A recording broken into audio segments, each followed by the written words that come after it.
Good morning. I'd like to talk about girl-child marriage, the dynamics underlying girl-child marriage in northern Nigeria.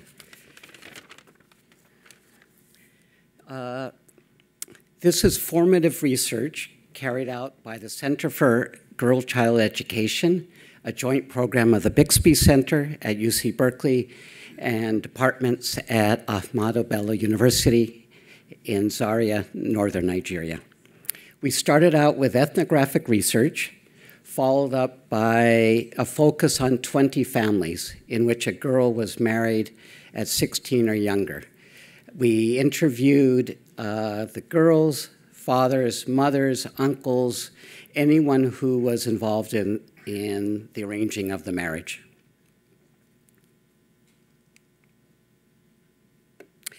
The center is located in Zaria, just a few hours from the border with Niger. And I think it'd be useful to keep in mind that Nigeria is, in a sense, two different societies. The north is predominantly Hausa, devoutly Muslim. The south is Christian, devoutly Christian. And so some of what Brandon said, the difference is they each have their problems, but sometimes they're very different. The region, the north, and the Sahel above, has some of the highest maternal mortality ratios in the world and some of the lowest average ages of marriage in the world.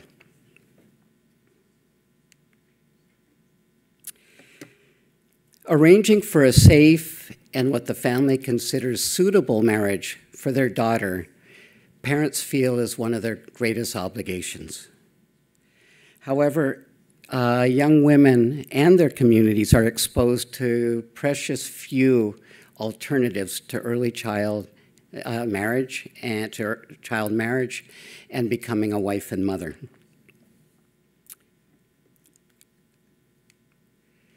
This is a photograph of a family I lived with my first 2 years in Nigeria. And Zainab, the woman in the middle, the first wife, told me that if my children do well, if they succeed, I will be proud and I will have lived a good life. So marriage is one of their few options, and thus it's embraced.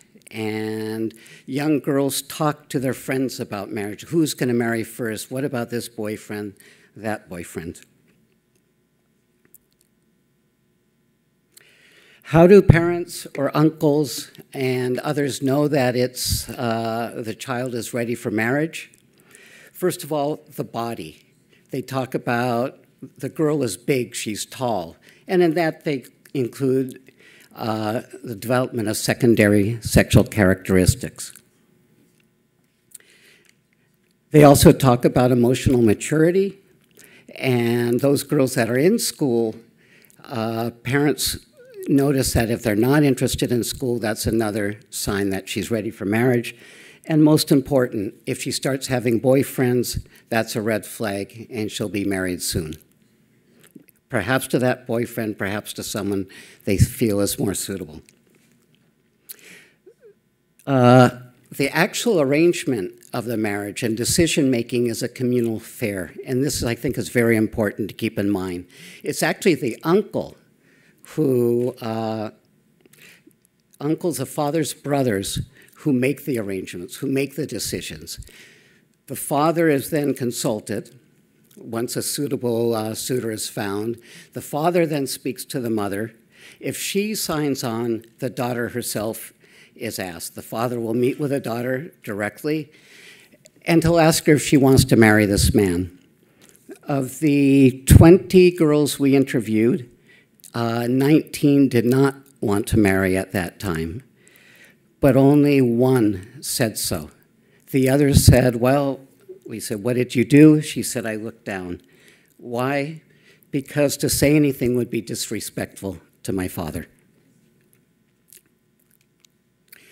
So in the next session, I'll talk about how we've used information like this, the results of formative research to inform our program.